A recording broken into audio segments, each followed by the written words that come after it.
Hello दोस्तों। उम्मीद है आपकी तैयारी शानदार चल रही है। चलिए शुरू करते हैं पेपर 18। पहला प्रश्न, विश्व के किस प्रदेश में गरजता चालीसा चलती है?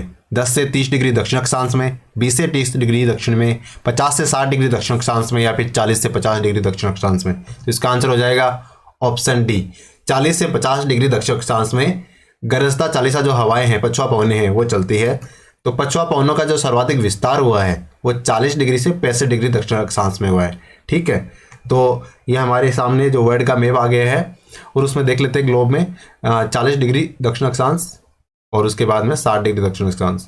तो यहाँ पे देखो 35 डिग्री दिखा रहा है, तो यहाँ पे 40 डिग्री शुरू होगा। मान लो यहाँ से 65 डिग्री दक्षिण अक्षांश के मध्य ये पछुआ पवनें चलती है और 40 से 50 के मध्य कौन सी चलती है? ये गरजता चालीसा चलती है, गरजता चालीसा। ठीक है, 40 से 50 दक्षिण अक्षांश। अगले प्रश्न में चलते हैं। एशिया और उत्तरी अमेरिका को जोड़ने वाली जलसंधि कौन सी है? यानी एशिया महाद्वीप को और उत्तरी अमेरिका महाद्वीप को जोड़ने वाली जो जलसंधि है वो कौन सी है? डेविस है, मलक्का है, बेरिंग है, या जिब्राल्टर है? तो इसका आंसर हो जाएगा ऑप्शन सी, बेरिंग जलसंधि है ना, वो एशिया महाद्वीप को उत्तरी अमेरिका महाद्वीप से जोड़ती है। तो देखो ये हमारे सामने आ गया एशिया और यूरोप को जोड़ने वाली बेरिंग जलसंधि का मैप। तो यहाँ पे देखो जो रशिया वाला पार्ट है, रशिया वाला पार्ट यहाँ से जुड़ रहा है अलास्का से। अलास्का यूएसए का पार्ट है ना, तो अलास्का है वो उत्तरी अमेरिका का पार्ट है और इधर है ये एशिया का पार्ट।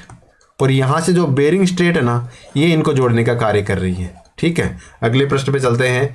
श्रीलंका द्वीप का पूर्व नाम क्या है? जो श्रीलंका द्वीप है ना, जो श्रीलंका वर्तमान द्वीप है, उसका पहले नाम क्या था? मेडागास्कर था, बस्मानिया था, सिलोन था, या फिर न्यूमोर था? तो इसका आंसर हो जाएगा ऑप्शन सी, श्रीलंका का जो प्राचीन नाम है वो क्या था? वो है सिलोन द्वीप। कौन सा द्वीप है? सिलोन द्वीप श्रीलंका का ही नाम है। ठीक है, देखो हमारे सामने ये श्रीलंका का मैप आ गया। तो ये देखो जो ऊपरी भाग में यहाँ पे जाफना बंदरगाह है, कौन सा है? यहाँ पे जाफना है। और यहाँ पे इसके जो पश्चिमी भाग है यहाँ कोलंबो बंदरगाह है और दक्षिणी भाग में जो गाले बंदरगाह है, प्रमुख बंदरगाह है ना। और यहाँ पे श्रीलंका के मध्य में है कैंडी। अगले प्रश्न में चलते हैं। भारत में वायु प्रदूषण के नियंत्रण के लिए, भारत में वायु प्रदूषण के नियंत्रण के लिए कानून किस वर्ष बनाया गया था? 1965 में, 1990 में, 1971 में, 1981 में? तो वायु प्रदूषण के नियंत्रण के लिए जो कानून बनाया गया था वो कब बनाया गया था? वो बनाया गया था 1981 में। यानी वायु प्रदूषण रोकथाम और नियंत्रण अधिनियम कब बना था? ये 1981 में बना। तो इसका आंसर ऑप्शन डी हो जाएगा, 1981 में वायु प्रदूषण नियंत्रण अधिनियम बना था। समुद्री जल में लवणता की मात्रा औसतन कितनी होती है? हमें यह तो पता है कि समुद्र जल में जो लवणता होती है, लेकिन कितनी होती है? 25 प्रति हजार, 40 प्रति हजार, 15 प्रति हजार, या 35 प्रति हजार? तो इसका आंसर हो जाएगा ऑप्शन डी, 35 प्रति हजार। ये तो समुद्र से समुद्र अलग अलग होती है, कोई समुद्र में कितनी होगी, कोई समुद्र में कितनी होगी, लेकिन अगर हम औसतन की बात करते हैं तो ये कितनी होती है? 35 प्रति हजार है। ठीक है, लेकिन बहुत सारे सागर ऐसे जिनकी लवणता बहुत ज़्यादा है। जैसे ऐसा एक सागर है जो जिसे कहते हैं मृत सागर या डेड सी। डेड सी की क्या विशेषता है? अगर डेड सी के पानी में अगर आप चले भी जाओगे और मतलब आराम से वहाँ बैठ भी सकते हो पानी में, देखो वहाँ पे आप डूबोगे नहीं। क्यों? क्योंकि वहाँ जो डेड सी की जो लवणता है वो बहुत ज़्यादा है। और डेड सी के बारे में आपको पता ही है, ये दुनिया का सबसे निचला बिंदु है ना। और खारे पानी की निचले झील भी कहा जाता है इसे। और अपने उच्च घनत्व के लिए जाना जाता है। तैराकों का डूबना यहाँ पे असंभव है। ठीक है, और ये डेड सी में कौन सी नदी आके गिरती है आपसे पूछे तो जो जॉर्डन नदी है ना, जॉर्डन नदी, वो डेड सी में आके गिरती है। ठीक है, अगले प्रश्न पे चलते हैं। पोलर ईस्टर्लीज किस प्रकार की हवाएं हैं? पोलर ईस्टर्लीज किस प्रकार की हवाएं हैं? शीत शुष्क हवाएं हैं, गर्म शुष्क हवाएं हैं, वर्षा ऋतु हवाएं, या स्थानीय हवा है? तो इसका आंसर हो जाएगा ऑप्शन ए, शीत शुष्क हवाएं हैं। पोलर ईस्टर्लीज क्या है? तो ये शीत शुष्क हवाएं हैं। पोलर ईस्टर्लीज शीत शुष्क हवाएं हैं, मतलब ये जो अपने ध्रुवीय क्षेत्र है ना, इधर से आती है जो शीतोष्ण क्षेत्र है या उपध्रुवीय क्षेत्र है उसकी तरफ। ठीक है, तो ये शीत शुष्क हवाएं होते हैं क्योंकि इधर ध्रुवीय क्षेत्रों से आती है और उपध्रुवीय क्षेत्रों में आती है, तो ऑब्वियसली बात है कि ये ठंडी होगी, है ना। और जो ईस्ट यानी पूर्व की तरफ आती है तो इस कारण इनको पोलर तो ध्रुवीय हो गया और ईस्टर्लीज मतलब पूर्व की तरफ से आने वाली ध्रुवीय हवाएं, उन्हें पोलर ईस्टर्लीज हवाएं कहते हैं। लेकिन अगर हम दक्षिणी और उत्तरी ध्रुव की बात करें तो यहाँ पे इनकी स्थिति वैसे परिवर्तित हो जाती है, लेकिन इनको पोलर ईस्टर्लीज के नाम से ही जाना जाता है। साधन लागत पर राष्ट्रीय आय और बाजार लागत पर राष्ट्रीय आय के बीच अंतर किस कारण आता है? तो देखो, साधन लागत पर राष्ट्रीय आय और बाजार लागत पर राष्ट्रीय आय, कहने का तात्पर्य क्या हो गया? उत्पादन लागत और बाजार लागत, इसमें क्या फर्क है?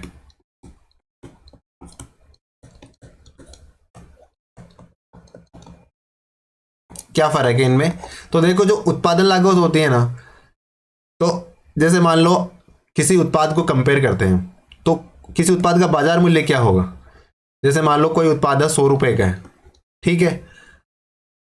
अब उस पर इनडायरेक्ट टैक्स यानी अप्रत्यक्ष कर लगा दिया 50 रुपए, है ना। टैक्स लगाने से 100 रुपए की तो वो वस्तु खुद थी, और 50 रुपए पे उस पर टैक्स लगा दिया, है ना। तो कितना रुपए बन गया? अब 150 रुपये बन गया। अब मान लो सरकार को लगता है कि ये 150 रुपये तो महंगा हो जाएगा कस्टमर के लिए, और वो करती है कि भाई 20 रुपये इसकी सब्सिडी दे देंगे हम इसकी, है ना। तो फिर कितना रुपया हो गया उसका? तो हो गया 130 रुपये। यानी कस्टमर को क्या हुआ, जैसे 150 रुपये तो एड हो गए, जो टैक्स के लगे वो तो जुड़ गए, और जो सरकार ने सब्सिडी दी, थोड़ी छूट दी, वो घट गए। तो इस प्रकार किन किन चीज़ों का फर्क पड़ा बाजार लागत और उत्पादन लागत में?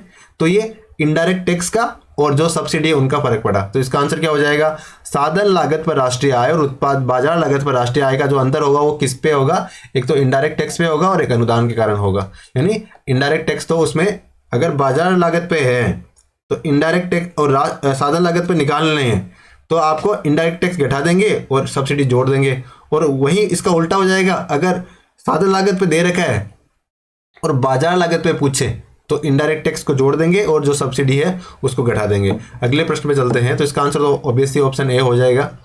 1919 के अधिनियम के अंतर्गत प्रांतीय प्रशासन में जो महान परिवर्तन आया, 1919 का जो अधिनियम आया था, तो प्रांतीय शासन में क्या परिवर्तन हुआ? कांग्रेस सरकार, देश शासन आया, या फिर स्वायत्त शासन, या गवर्नर की शक्ति में कमी हुई थी? तो गवर्नर की शक्ति में कमी तो हुई नहीं थी, है ना। तो ये तो एलिमिनेट हो ही जाएगा। तो इसका जो प्रमुख कारण आया था ना, नहीं, प्रमुख परिवर्तन आया था 1919 के अधिनियम से, तो प्रांतों में द्वैत शासन लगाया गया था। इसके माध्यम से क्या लगाया गया था? प्रांतों में द्वैत शासन 1919 के अधिनियम से लाया गया था, है ना। तो इसका आंसर ऑप्शन बी हो जाएगा। अगर 1919 के अधिनियम की कुछ प्रमुख विशेषताओं की बात करें तो कौन कौन से बिंदु थे? तो देखो, सबसे पहले हमारे सामने कि केंद्र में द्विसदनात्मक विधायिका की स्थापना। द्वैत शासन अलग है, द्विसदन विधायिका अलग है, यानी केंद्र में 2 सदन बनाए गए, जैसे वर्तमान में ना राज्यसभा और लोकसभा, उसी तरह से 1919 के अधिनियम के माध्यम से केंद्र में 2 सदन बनाए गए, ठीक है, विधायिका में। फिर दूसरा परिवर्तन क्या आया? केंद्र में प्रत्यक्ष निर्वाचन व्यवस्था, यानी जो वोटिंग होती है ना, अब डायरेक्ट होने लगी थी। इतनी प्रत्यक्ष नहीं जो वर्तमान में हो रही है, लेकिन कहीं ना कहीं प्रत्यक्ष करने का उन्होंने प्रयास किया था। अगला है प्रांतों में द्वैत शासन प्रणाली, जो हमारे प्रश्न में है कि क्या परिवर्तन हुआ था, तो सबसे प्रमुख परिवर्तनों में आता है प्रांतों में द्वैत शासन प्रणाली, इसके माध्यम से लागू की गई थी। फिर उसके बाद में लोक सेवा आयोग का गठन। देखो, लोक सेवा आयोग का गठन ना ली कमीशन की रिकमेंडेशन पे किया गया था, है ना, लेकिन ये जो प्रावधान किए गए थे ये 1919 के अधिनियम के तहत ही किए गए थे। फिर अगला है पॉइंट, पहली बार महिलाओं को मत देने का अधिकार, महिलाओं को वोट देने का पहली बार अधिकार भी इसके माध्यम से दिया गया, लेकिन ये बहुत सीमित मात्रा में, बहुत छोटी मात्रा में था, है ना। और केंद्रीय बजट को राज्य के बजट से अलग कर दिया गया। और 1919 के अधिनियम से एक महत्वपूर्ण काम भी किया गया, जो केंद्रीय बजट था उसे राज्य बजट से अलग कर दिया, ठीक है ना। और फिर एक हिंदू, मुस्लिम, सिख, क्रिश्चियन के लिए अलग से निर्वाचन व्यवस्था दी गई। देखो, 1909 के जो अधिनियम था उसके माध्यम से जो मुसलमान थे उनको अलग से निर्वाचन व्यवस्था दी गई थी, है ना, जिसे पार्लियामेंटो सुधार कहते हैं ना, क्योंकि उन्होंने भारत को तोड़ने का प्रयास उसके माध्यम से किया था। और 1919 के अधिनियम से उन्होंने जो सिस्टम लाया था ना प्रत्यक्ष निर्वाचन का, वो हिंदुओं पे, सिखों पे, क्रिश्चियन के लिए भी लगा दिया। इस प्रकार हिंदू, मुस्लिम, सिख और क्रिश्चियन के लिए अलग से निर्वाचन व्यवस्था हो गई थी 1919 के अधिनियम से। इसका मतलब सिख और क्रिश्चियन को उसके बाद में 1919 वाले में शामिल कर लिया गया था, और 1909 में जो मुसलमान थे, मुस्लिम थे, उनके लिए प्रत्यक्ष निर्वाचन दिया गया था। अगले प्रश्न पे चलते हैं। टिस्को के प्लांट को लोहा कहाँ से प्राप्त होता है? जो टिस्का का प्लांट है ना, उसको लोहा कहाँ से मिलता है? बोकारो से मिलता है, नोवा मंडी से मिलता है, रानीगंज से मिलता है या झरिया से मिलता है? तो इसका आंसर क्या हो जाएगा? इसका आंसर हो जाएगा ऑप्शन बी, यानी टिस्को के प्लांट को लोहा कहाँ से प्राप्त होता है? तो ये नोवा मंडी से प्राप्त होता है। कहाँ से? नोवा मंडी से प्राप्त होता है।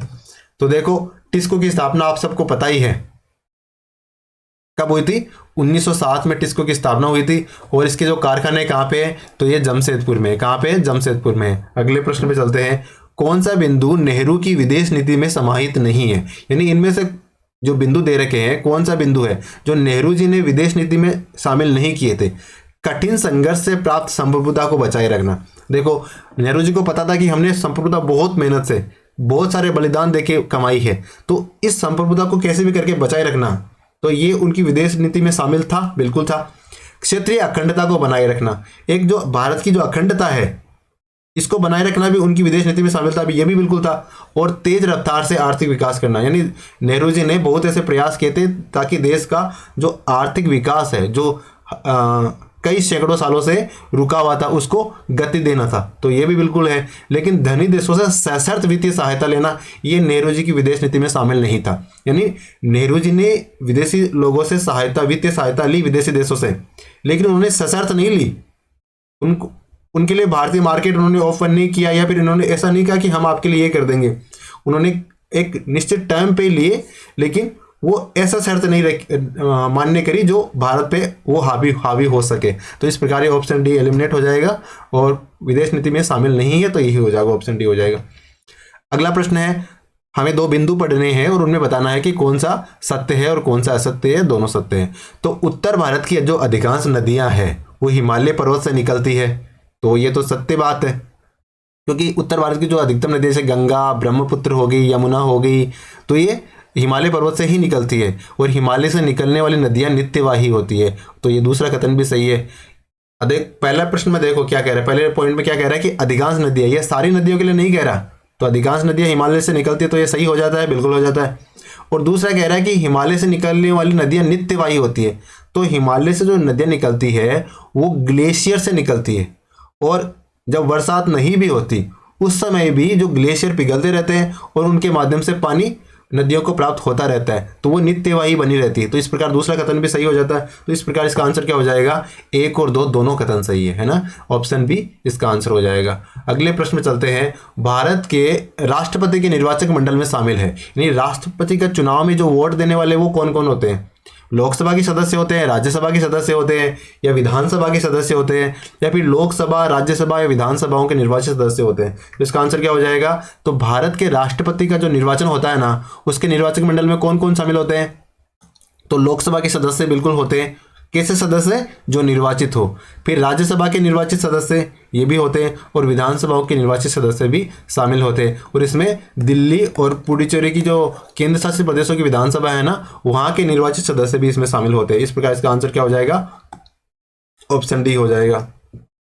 और ये निर्वाचक मंडल संबंधी जो प्रावधान कहाँ दे रखे हैं? तो संविधान का जो आर्टिकल 54 है, 54 है, उसमें राष्ट्रपति के निर्वाचन संबंधी प्रावधान दे रखे हैं। अगले प्रश्न में चलते हैं। निम्न में से कौन सा जलप्रपात नर्मदा नदी पर नहीं है? यानी नर्मदा नदी पर कई सारे जलप्रपात बने हैं, इनमें से कौन सा है वो जो नर्मदा पे नहीं है? कपिलधारा, दूधधारा, भेड़ाघाट या शिव समुद्रम? तो इसका आंसर क्या हो जाएगा? ऑप्शन डी शिव समुद्रम, क्योंकि कपिलधारा जलप्रपात नर्मदा नदी पे है, दूधधारा भी है, भेड़ाघाट भी है, और शिव समुद्रम कहाँ पे है? शिव समुद्रम इस पे अपनी कावेरी नदी पे है, न कि नर्मदा नदी पे। और शिव समुद्रम कहाँ पे है? शिव समुद्रम कर्नाटक जिले में, कर्नाटक राज्य में है। तो अब देखो हमारे सामने कुछ प्रमुख जो जलप्रपात है वो आ गए हैं। तो एक तो अपना जोग जलप्रपात बहुत ही प्रसिद्ध है। कौन सा? जोग। इसे गरसोपा जलप्रपात भी कहते हैं और महात्मा गांधी जलप्रपात भी इसे कहते हैं। और ये शरावती नदी पे बना हुआ है। किस पे बना हुआ है? शरावती नदी पे बना हुआ, और कहाँ पे? कर्नाटक में है। फिर देखो धुआंधार, दुग्धधारा, कपिलधारा, ये जलप्रपात कहाँ पे?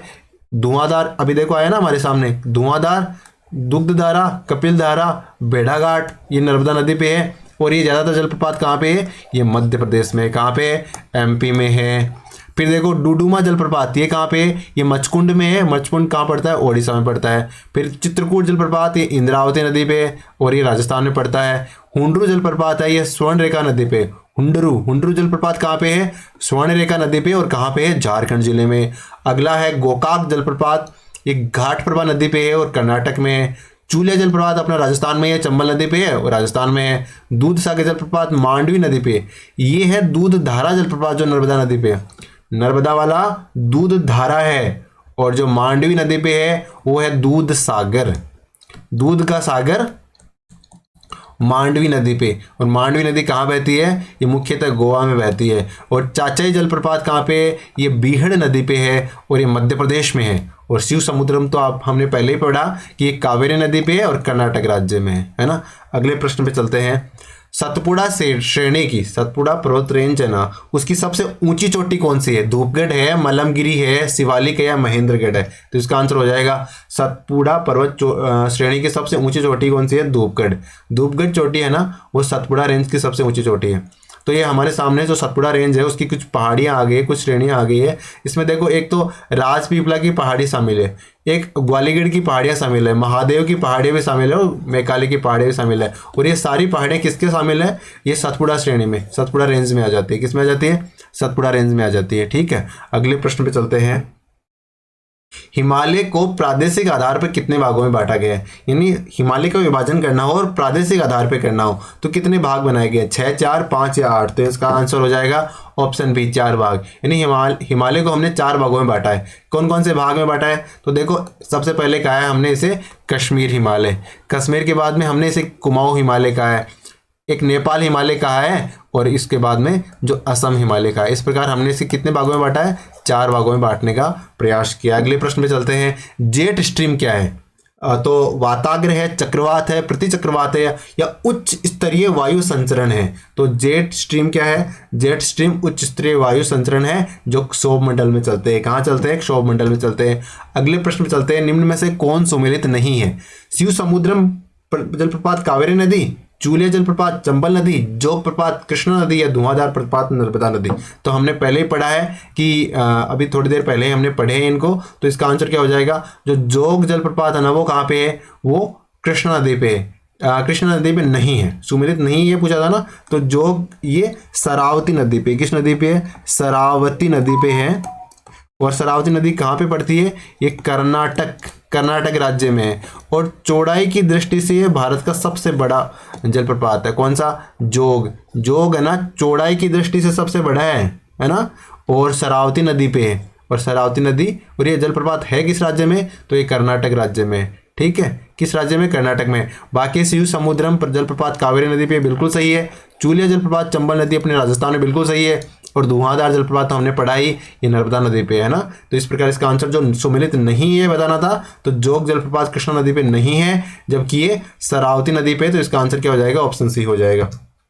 भारत में संसद में सम्मिलित है, यानी भारत में जो संसद है ना, उसमें क्या क्या शामिल किया जाता है? राष्ट्रपति को, राज्यसभा और लोकसभा दोनों को, या फिर राष्ट्रपति, राज्यसभा और लोकसभा तीनों को, या फिर प्रधानमंत्री को? तो इसका आंसर क्या हो जाएगा? भारत की संसद में राष्ट्रपति भी शामिल है, राज्यसभा भी शामिल है और लोकसभा भी शामिल है। राष्ट्रपति शामिल है, राज्यसभा है, लोकसभा है। ये तीनों मिलके क्या बनाते हैं? ये तीनों मिलके संसद का निर्माण करते हैं, है ना। इसका निर्माण करते हैं, संसद का निर्माण करते हैं। तो देखो, भारतीय संविधान का जो भाग 5 है उसका जो अध्याय नंबर 2 है, जो आर्टिकल नंबर 79 से 122 है। कौन कौन से हैं? 179 से लेके 122 तक। इसमें संसद के गठन की, संरचना की और शक्तियों का वर्णन मिलता है। बाकी हमने पढ़ रखा है सरला, है ना। मतलब 79 में संसद और 80 में राज्यसभा और 81 में लोकसभा, है ना। इस प्रकार इसका आंसर ऑप्शन सी हो जाएगा, क्योंकि ये तीनों ही संसद में शामिल होते हैं। अगले प्रश्न पे चलते हैं। 1935 के भारत सरकार अधिनियम में पृथक निर्वाचन प्रतिनिधित्व में किन्हें स्थान नहीं दिया गया? ये 1935 का जो अधिनियम था, भारत शासन अधिनियम या भारत सरकार अधिनियम, इसमें पृथक निर्वाचन और कुछ क्षेत्रों को दे दिया गया था, दलितों को दे दिया गया था, है ना। लेकिन इसमें किसको नहीं दिया गया था? मुस्लिम को, सिखों को, पारसी को या एंग्लो इंडियन को? तो इसका आंसर हो जाएगा ऑप्शन सी, पारसियों को नहीं दिया गया था। क्योंकि हमें पता है जो मार्ले मिंटो सुधार था उसके माध्यम से मुस्लिमों को दे दिया गया था। फिर 1919 के माध्यम से सिखों को भी दे दिया गया था, एंग्लो इंडियंस को भी दे दिया गया। तो इस प्रकार 1935 को आते आते इन तीनों को तो मिल गया था पृथक प्रतिनिधित्व, लेकिन पारसियों को नहीं मिला था। तो इसका आंसर क्या हो जाएगा? ऑप्शन सी हो जाएगा। अगले प्रश्न में चलते हैं। भारत के राष्ट्रपति की चुनाव पद्धति क्या है? यानी भारत के राष्ट्रपति को चुनाव किया जाता है तो उसमें कौन सी पद्धति उपयोग की जाती है? एक व्यक्ति एक मत, जनता द्वारा प्रत्यक्ष निर्वाचन, लिस्ट सिस्टम या आनुपातिक प्रतिनिधित्व पद्धति या एकल संक्रमणीय मत पद्धति, है ना।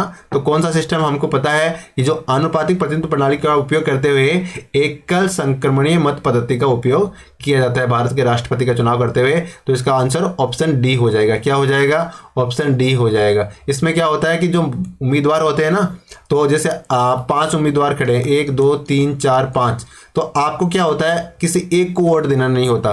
पहले आप इनकी प्रायोरिटी डिसाइड करते हैं कि सबसे पहले किसे रखोगे, दूसरे मतलब उससे नीचे किसे रखोगे, उससे नीचे किसे रखोगे। तो मान लो जैसे ए को आपने 1 नंबर पे रख दिया, बी को 2 पे, सी को 3 पे, डी को 4 पे और ई को 5 पे। लेकिन कोई दूसरा व्यक्ति गया तो वो बी को 1 नंबर पे रख रहा है, सी को 2 पे रख रहा है, इस तरह से। फिर पहले क्या होता है, काउंटिंग करते समय सबसे पहले जो सबसे पहला वोट है ना सबका, वो काउंट किया जाता है। अगर उसके वोट, टोटल वोट के 50% से ज़्यादा +1 आ गया तब तो वो विजेता हो जाता है। लेकिन अगर 50% +1 नहीं आया है तो फिर बाकी लोगों, उस सबसे जो कम वोट प्राप्त करेगा ना उसको हटा दिया जाएगा और उसके वोटों को फिर 2 नंबर की प्रायोरिटी किसको दी है उनमें डिवाइड किया जाएगा, है ना। तो इस प्रकार अगर अब कोई कैंडिडेट 50% प्लस पार कर गया तब तो फिर उसको विजेता घोषित कर दिया जाएगा। अगर फिर भी वो 50% +1 पार नहीं किया तो फिर क्या करेगा, फिर अब जो बचे हैं उनमें सबसे नीचे जो रहा है उसे हटा दिया जाएगा और उसके वोटों को फिर बाकी लोगों में बांट दिया जाएगा। उनमें जो सेकंड प्रायोरिटी है वो देखी जाएगी। इस प्रकार जब तक कोई एक कैंडिडेट 50% +1 वोट हासिल नहीं कर लेता तब तक ये प्रक्रिया चलती रहती है ना। तो ये कौन सी पद्धति होती है? आनुपातिक प्रणाली होती है। अगले प्रश्न पे चलते हैं।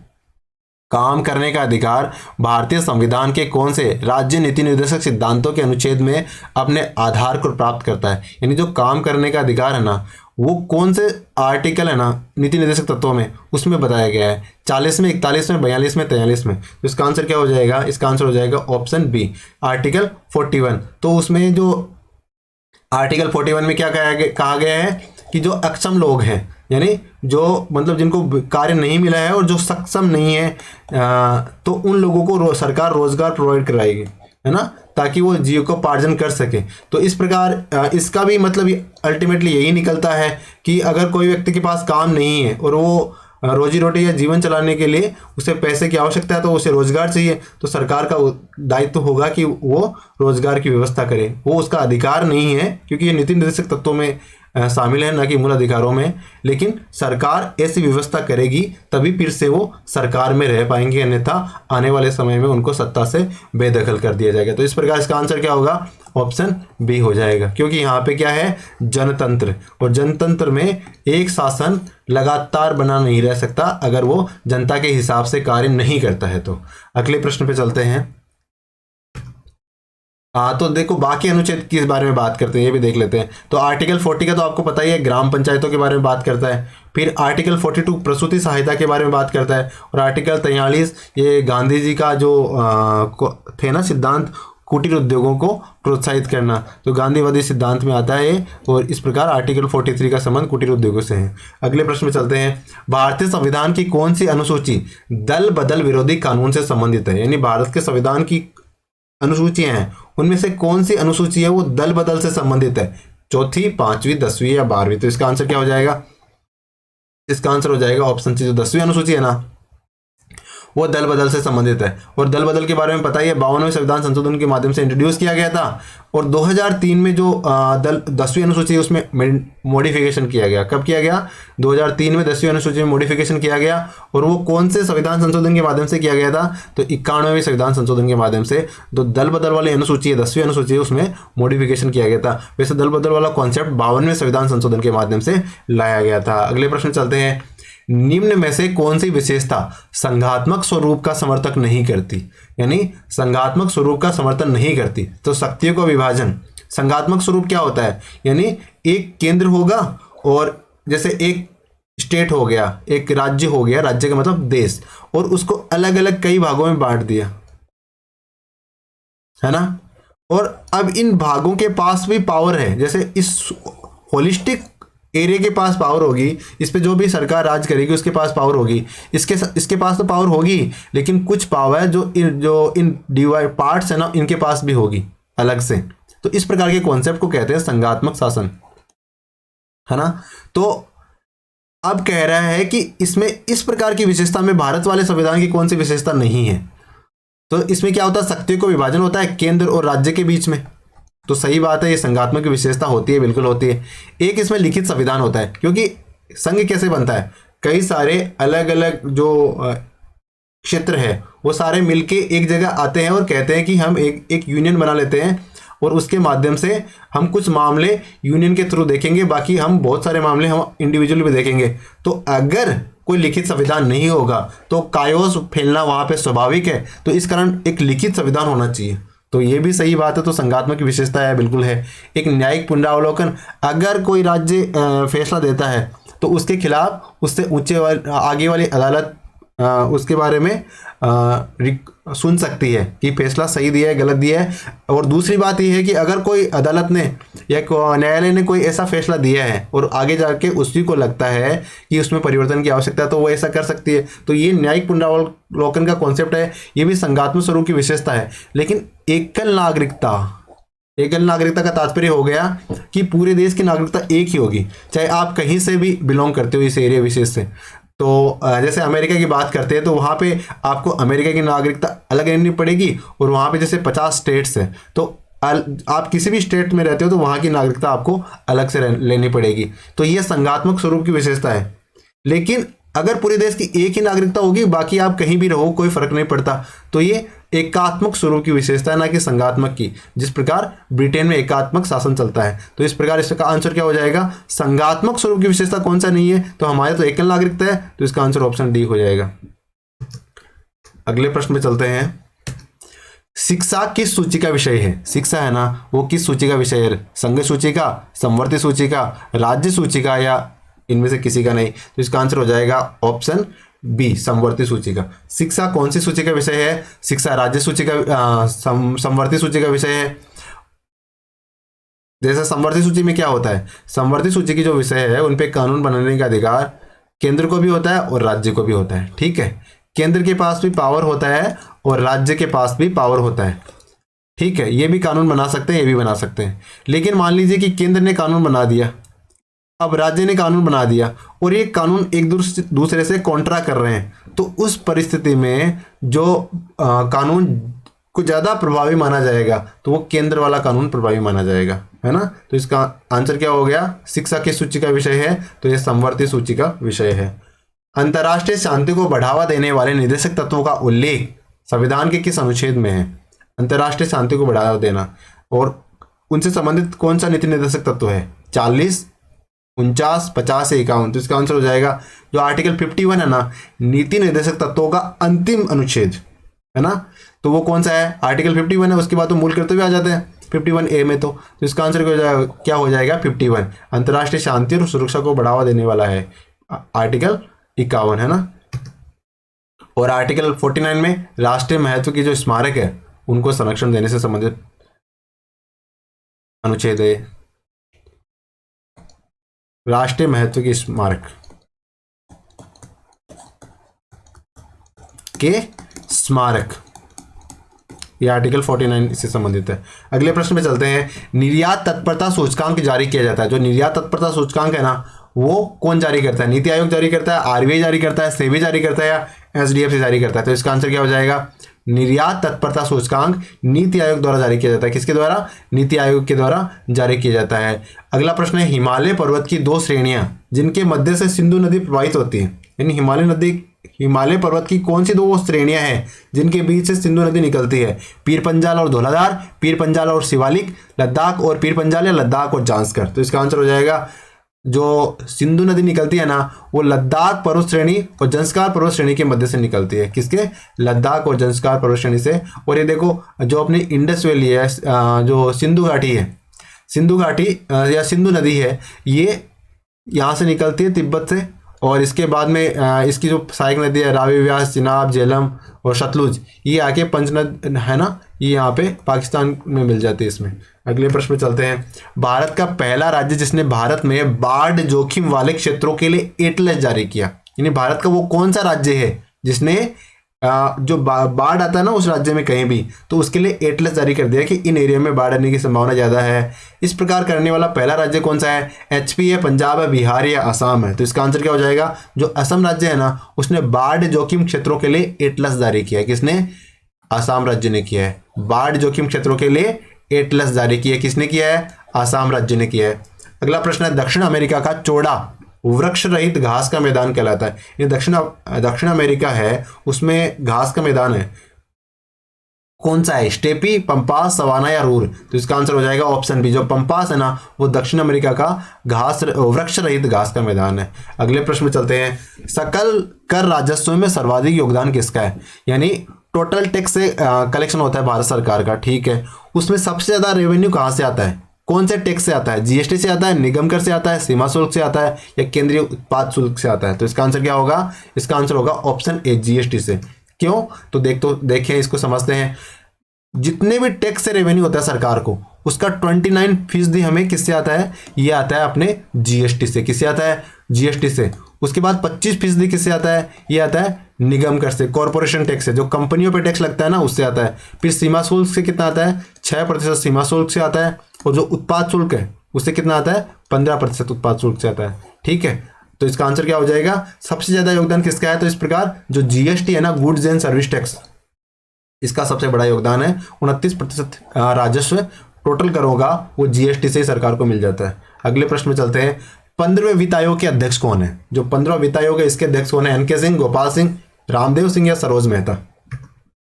तो जो एनके सिंह साहब है ना वो 15वें वित्त आयोग के अध्यक्ष है। 15वें वित्त आयोग के अध्यक्ष कौन है? एनके सिंह साहब 15वें वित्त आयोग के अध्यक्ष हैं। आरबीआई जारी करती है, मतलब कौन से नोट आरबीआई जारी करती है? 5 रुपए से अधिक के नोट, 1 रुपए से अधिक के नोट, सभी नोट या सिर्फ सिक्के? तो इसका आंसर क्या होगा? इसका आंसर होगा ऑप्शन बी, 1 रुपए से अधिक के नोट।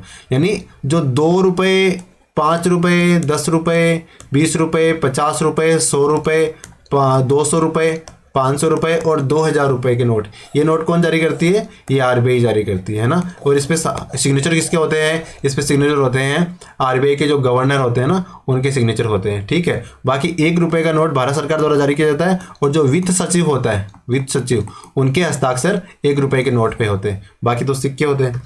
राष्ट्रीय आय की सबसे लोकप्रिय विधि कौन सी है? राष्ट्रीय आय की कैलकुलेशन करनी है और सबसे मतलब जो पॉपुलर विधि है वो कौन सी है? आय विधि, व्यय विधि, उत्पादन विधि, इनमें से कोई नहीं। तो इसका आंसर होगा राष्ट्रीय आय की जो सबसे पॉपुलर विधि है ना वो उत्पादन विधि है। कौन सी है? उत्पादन विधि, क्योंकि जीडीपी निकालते हैं और जीडीपी के माध्यम से हम राष्ट्रीय आय पे पहुंचते हैं, है ना। तो किसी देश की सीमाओं में उत्पादित अंतिम वस्तु और उत्पादित सेवाओं के मूल्य, इस प्रकार क्या है? उत्पादन विधि होगी ना वो, और उसी के माध्यम से हम प्लस माइनस करते हुए राष्ट्रीय आय पे पहुंचते हैं और प्रति व्यक्ति आय पे पहुंचते हैं। प्रधानमंत्री किसान संपदा योजना कब प्रारंभ हुई थी?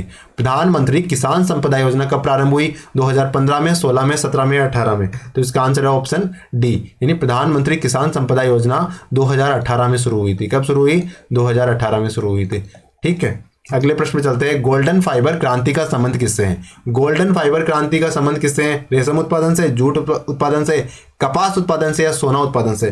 तो गोल्डन फाइबर क्रांति का संबंध है वो जूट उत्पादन से। किससे है? जूट उत्पादन से गोल्डन फाइबर क्रांति का संबंध है। तो ऑप्शन बी इसका आंसर हो जाएगा।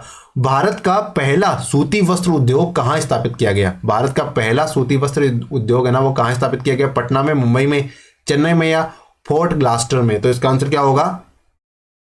भारत का पहला सूती वस्त्र उद्योग फोर्ट ग्लास्टर में स्थापित किया गया था। और फोर्ट ग्लास्टर कहाँ पड़ता है? ये पड़ता है पश्चिम बंगाल में। लेकिन जो फोर्ट ग्लास्टर वाला जो उद्योग है ना ये चला नहीं था, इस प्रकार तो ये असफल था। अगर आपसे पूछे कि भारत का पहला सफल सूती वस्त्र का उद्योग कहाँ लगा था, तो ये मुंबई में लगा था। कहाँ लगा था? मुंबई में। और ये कवास जी डाबर साहब द्वारा लगाया गया था। किसके द्वारा? कवास जी डाबर साहब द्वारा लगाया गया था, पहला सफल। लेकिन जो पहला उद्योग पूछे तो ये फोर्ट ग्लास्टर में लगा था और ये फोर्ट ग्लास्टर पश्चिम बंगाल में पड़ता है। अगले प्रश्न में चलते हैं। पूर्व का बोस्टन किस शहर को कहा जाता है? यानी कौन सा शहर है जिसे पूर्व का बोस्टन कहा जाता है? सूरत, पूना, अहमदाबाद या जयपुर? तो इसका आंसर क्या हो जाएगा?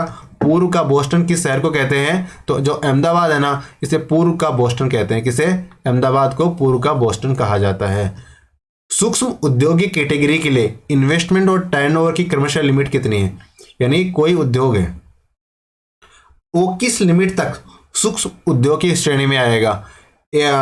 कितना तो उसका इन्वेस्टमेंट हो सकता है मैक्सिमम, और कितना उसका टर्नओवर हो सकता है। तो एक crore investment, 5 crore turnover, 10 crore investment, 50 crore turnover, 50 crore investment या 250 करोड़ टर्नओवर। तो इसका आंसर क्या हो जाएगा? इसका आंसर हो जाएगा ऑप्शन ए। कहने का तात्पर्य क्या हो गया? अगर आपका इन्वेस्टमेंट प्लांट एंड मशीनरी में 1 करोड़ तक है तो आप सूक्ष्म उद्योग की कैटेगरी में आओगे। अगर आपका इन्वेस्टमेंट 5 करोड़, आपका जो टर्नओवर है ना साल का, वो 5 करोड़ तक है, तब भी आप सूक्ष्म में आ जाओगे। लेकिन अगर आपका जो इन्वेस्टमेंट है वो 10 करोड़ तक 1 करोड़ से लेके 2 करोड़ से लेके 10 करोड़ के बीच में है, और टर्नओवर है वो 5-6 करोड़ से लेके 50 करोड़ के बीच में है, तब माइक्रो, स्मॉल और मीडियम होता है ना, माइक्रो, स्मॉल और मीडियम इंटरप्राइजेस, तो ये स्मॉल की कैटेगरी में आ जाएगा। और उसी प्रकार अगर इन्वेस्टमेंट है वो 50 करोड़ तक है और जो टर्नओवर वो 250 करोड़ तक है, तब वो मीडियम इंटरप्राइजेज में आ जाएगा। और उसके बाद तो बड़े उद्योग शुरू हो जाते हैं। तो अगले प्रश्न चलते हैं। भारतीय अर्थव्यवस्था में हमने एमएसएमई के बारे में जाना ना, कौन कौन सी जो फर्म्स होती है वो एमएसएमई में काउंट होती है। अब हम ये देखते हैं कि इंडियन इकोनॉमी में कितना योगदान एमएसएमई का है। 30%, 33%, 50% या 70%। तो इसका आंसर है ऑप्शन बी, 33%। यानी उद्योग का जितना योगदान है ना, उस उद्योग के योगदान में एमएसएमई का योगदान कितना है? तो ये है 33%। कितना? 33% योगदान एमएसएमई का उद्योग में। यानी इंडियन इकोनॉमी में जो उद्योग का योगदान है उसका 33% एमएसएमई सेक्टर का है। किसका है? एमएसएमई सेक्टर का है। अगले प्रश्न में चलते हैं। विषय आत्मबोध परीक्षण किसने बनाया? विषय आत्मबोध परीक्षण किसने बनाया था? मॉर्गन और मुरे साहब ने, रोसार्क ने, आल्पोर्ट ने, इजेक ने। तो इसका आंसर क्या है? इसका आंसर है ऑप्शन ए, मॉर्गन और मुरे साहब ने विषय आत्मबोध परीक्षण बनाया था। किसने बनाया? मॉर्गन और मुरे साहब ने 1938 में बनाया था। ठीक है, अगले प्रश्न में चलते हैं। निम्न में से संवेगात्मक बुद्धि का एक तत्व नहीं माना जाता, यानी इनमें से कौन सा है जो संवेगात्मक बुद्धि का तत्व नहीं माना जाता है? स्व जागरूकता, आत्म अभिप्रेरणा, परानुभूति या सहानुभूति। तो इसका आंसर हो जाएगा ऑप्शन सी, परानुभूति। क्योंकि देखो संवेगात्मक बुद्धि का तत्व कौन कौन से माने जाते हैं? तो स्व जागरूकता माना जाता है, बिल्कुल है। आत्म अभिप्रेरणा माना जाता है, ठीक है। सहानुभूति भी माना जाता है, लेकिन परानुभूति नहीं माना जाता। ठीक है, तो इसका आंसर ऑप्शन सी हो जाएगा। निम्न में से कौन सा सिद्धांत अधिगम के व्यवहारवादी सिद्धांतों में शामिल नहीं है? यानी कौन सा सिद्धांत है जो अधिगम के व्यवहारवादी सिद्धांतों में शामिल नहीं है? त्रुटि और प्रयास का सिद्धांत, शास्त्रीय अनुबंधन का सिद्धांत, क्षेत्र सिद्धांत या क्रिया प्रसूत का सिद्धांत। तो इसका आंसर हो जाएगा व्यवहारवादी सिद्धांत में शामिल कौन सा नहीं है? तो देखो त्रुटि और प्रयास का सिद्धांत तो है, बिल्कुल है, ठीक है, ये व्यवहारवादी है। फिर शास्त्रीय अनुबंधन का भी व्यवहारवादी है और क्रिया प्रसूत का भी व्यवहारवादी है। लेकिन जो क्षेत्र सिद्धांत है ना, ये व्यवहारवादी नहीं है। कैसा है? ये संज्ञानात्मक है। क्या है? क्षेत्र सिद्धांत है, ये संज्ञानात्मक है। और ये किसके द्वारा लाया गया? ये लेविन साहब के द्वारा लाया गया। कौन सा? क्षेत्र सिद्धांत। तो इसका आंसर क्या हो जाएगा? इसका आंसर ऑप्शन सी हो जाएगा। यानी कौन सा सम्मिलित नहीं, ये पूछा था हमसे। डेनियल गोलमैन की प्रसिद्ध पुस्तक, यानी इनमें से कौन सी किताब है जो डेनियल गोलमैन साहब की है? प्रजातीय बुद्धि, सामूहिक बुद्धि, सामाजिक बुद्धि या व्यवहारवादी बुद्धि। तो इसका आंसर हो जाएगा ऑप्शन बी, यानी जो संवैगिक बुद्धि नाम की किताब है। क्या नाम है? संवैगिक बुद्धि। ये किताब डेनियल गोलमैन साहब ने लिखी। किसने लिखी? गोलमैन साहब ने लिखी। क्या लिखा? संवैगिक बुद्धि नाम की किताब। एक व्यक्ति की मानसिक आयु 15 साल है। एक व्यक्ति की मानसिक आयु कितनी है? 15 साल है। और वास्तविक आयु उसकी 25 साल है। कितनी है? 25 साल है। तो उसकी बुद्धि लब्धि क्या है? तो देखो, अगर हमें मानसिक आयु और वास्तविक आयु दे रखी है तो बुद्धि लब्धि निकालने का सूत्र होता है, जो उसकी मानसिक आयु होती है ना, उसे ऊपर लिख दो, ठीक है, डिवाइडेड बाय उसकी वास्तविक आयु और मल्टीप्लाई बाय 100। तो ये क्या आएगी? ये बुद्धि लब्धि आएगी। तो 15/25 मल्टीप्लाई 100 करेंगे तो क्या आएगा? 25 चौक 100 और 15 चौक 60। तो इसमें से क्या आंसर हो जाएगा? ऑप्शन बी इसका आंसर हो जाएगा। अगले प्रश्न चलते हैं। ऑप्शन बी हो गया। हल का सिद्धांत है। हल साहब का सिद्धांत क्या है? एसआर सिद्धांत, ऐसा सिद्धांत, दोनों या कोई नहीं। तो क्या हो जाएगा, हल साहब का सिद्धांत कैसा है, एसआर सिद्धांत है। क्या है हल साहब का सिद्धांत, ऐसा सिद्धांत है। ये उद्दीपक प्रतिक्रिया का सिद्धांत है। क्या है, उद्दीपक प्रतिक्रिया का सिद्धांत है, एस आर सिद्धांत। और ये किसने दिया था, ये हल साहब ने दिया था। एस आर सिद्धांत हल साहब ने दिया। उद्दीपक प्रतिक्रिया का सिद्धांत भी इसे कहा जाता है। अगले प्रश्न में चलते हैं, गेस्टाल्ट का क्या अर्थ है। जो गेस्टाल्ट शब्द है ना, उसका क्या अर्थ होता है, पूर्ण, आंशिक, विभिन्न या सभी। तो इसका आंसर है, गेस्टाल्ट शब्द का अर्थ होता है पूर्ण। क्या होता है, पूर्ण। यानी व्यक्ति इस सिद्धांत में क्या करता है, व्यक्ति है ना किसी वस्तु को पूर्ण रूप से देखता है, होलिस्टिक रूप में देखता है। तो ये गेस्टाल्ट शब्द का अर्थ है। बाकी ये सिद्धांत या गेस्टाल्टवादी कौन कौन है, तो एक तो वर्दिमर साहब हो गए, एक कोफका साहब हो गए, एक कोहलर साहब हो गए। ये गेस्टाल्टवादी कहे जाते हैं, वर्दिमर, कोफका और कोहलर, है ना। अगले प्रश्न में चलते हैं, शिक्षण प्रक्रिया में विद्यार्थी है वो कैसे होते हैं, आश्रित चर होते हैं, स्वतंत्र चर होते हैं, मध्यस्थ चर होते हैं, कोई नहीं। तो शिक्षण प्रक्रिया में जो विद्यार्थी है ना वो आश्रित चर होते हैं। शिक्षण प्रक्रिया में विद्यार्थी आश्रित चर होते हैं। जो टीचर होते हैं ना वो स्वतंत्र चर होते हैं। टीचर कैसे होते हैं, टीचर स्वतंत्र चर होते हैं। और जो पाठ्यक्रम होता है वो मध्यस्थ चर होता है। ठीक है, ये विद्यार्थी आश्रित चर होते हैं। विद्यार्थी आश्रित चर, टीचर होते हैं वो स्वतंत्र चर, और जो पाठ्यक्रम होता है वो मध्यस्थ चर होता है। अगले प्रश्न में चलते हैं, किस अवस्था तक बालक की दृष्टि और श्रवण इंद्रियां पूर्ण विकसित हो जाती है। यानी कौन सी आयु तक बालक की दृष्टि और श्रवण, सुनने की इंद्रियां पूर्ण विकसित हो जाती है। 3 से 4 साल, 6 से 7 साल, 8 से 9 साल या 15 से 16 साल। तो इसका आंसर है ऑप्शन सी, यानी 8 से 9 साल की उम्र तक आते आते बालक की जो देखने और सुनने की जो इंद्रियां होती है ये पूर्ण रूप से विकसित हो जाती है, यानी टॉप पे पहुंच जाती है विकास होने के, है ना।